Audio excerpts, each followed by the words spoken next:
இன்றைய ஆவிக்குரிய வார்த்தை ஆதியாகமம் 22:14. ஆபிரகாம் அந்த இடத்திற்கு ஏகோவா ஈரே என்று பெயரிட்டான். அதனாலே கர்த்தருடைய பர்வதத்திலே பார்த்து கொள்ளப்படும் என்று இந்நாள் வரைக்கும் சொல்லப்பட்டு வருகிறது. ஒரு ஊர்ல ராஜா அப்படின்ற இளைஞன் வாழ்ந்துக்கிட்டு வரான். அவனோட குடும்பத்தின் நிலைமை ரொம்ப கடினமா இருக்குது. தினமும் ஜெபம் பண்ணிட்டு பள்ளிக்கு போறான்.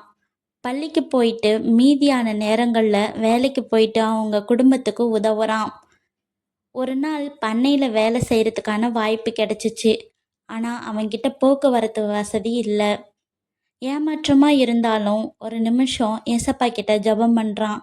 ஏசப்பா, என்னோட தேவைகளை நீர் அறிவீர். ஏகோவா ஈரேவா இருக்கிறீங்க. நீங்க என்னோட தேவைகளை சந்திங்க அப்படின்னு ஜெபம் பண்றான்.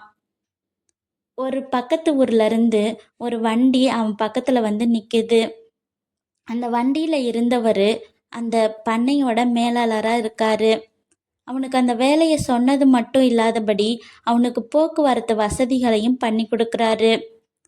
அந்த நாள்ல இருந்து அவனோட குடும்பத்தின் நிலைமை கொஞ்சம் கொஞ்சமா மாற ஆரம்பிக்குது. ஒரு நிலைமைக்கு வராங்க. இதை கேட்டுட்டு இருக்க நம்மளோட வாழ்க்கையில கூட ஏசப்பா நம்மளோட தேவைகளை அறிஞ்சு சரியான நேரத்துல நம்மளோட தேவைகளை சந்திப்பாரு. அதுக்காக தான் ஆபிரகாம் ஏகோவா ஈரே அப்படின்னு சொல்லி என்னோட தேவைகளை சந்திக்கிறவர் நீர் அப்படின்னு சொல்லி சொல்றாரு.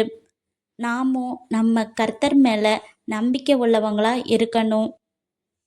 கர்த்தர் உங்கள் ஒவ்வொருவரையும் ஆசிர்வதிப்பாராக. ஆமேன். அன்பின் பரலோக பிதாவே, இன்று நாங்கள் கேட்ட வசனத்தின்படி ஏகோவா ஈரேவாக எசப்பா நீர் எங்கள் வாழ்க்கையில இருக்கும்படியா ஜெபிக்கிறேன். இந்த நாளிலும் பிறந்த நாள், திருமண நாள் காணக்கூடிய ஒவ்வொருவரையும் ஆசிர்வதிங்க. அவங்க வாழ்க்கையில இன்னும் அதிக அதிகமான வெற்றிகளை பெற கிருபை செய்ங்க. இந்த நாளிலும் நாங்கள் செய்யப்போகிற ஒவ்வொரு செயலிலும் நீர் ஏகோவா ஈரேவாக இருக்கும்படியாய் ஜெபிக்கிறேன். ஆமீன்.